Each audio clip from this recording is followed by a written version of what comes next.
Hello friends, welcome on 100 on 100 in Eco platform, the best solution for all economics because it offers excellent explanation, the best notes, huge question bank with the precise model answers and much more. So in today's session, I will be giving tip for standard 12th ISC. In your syllabus, there are various equilibriums.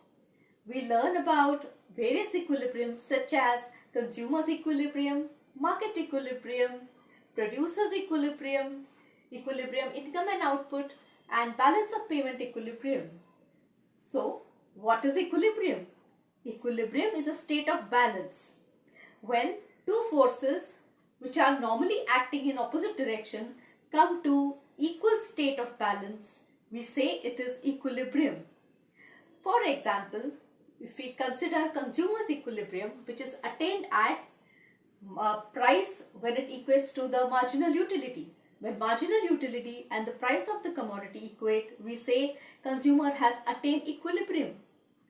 Coming to the market equilibrium, when the demand for the commodity and the supply of the commodity come to balance, we say it is the price determination point. It is the equilibrium attained in the market wherein the price is determined.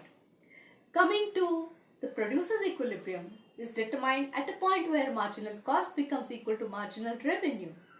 Coming to equilibrium, income and output in the economy is defined at aggregate demand equals to aggregate supply.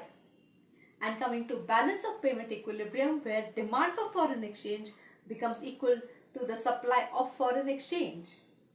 So do watch all the videos of 100 on 100 in Eco and do enroll.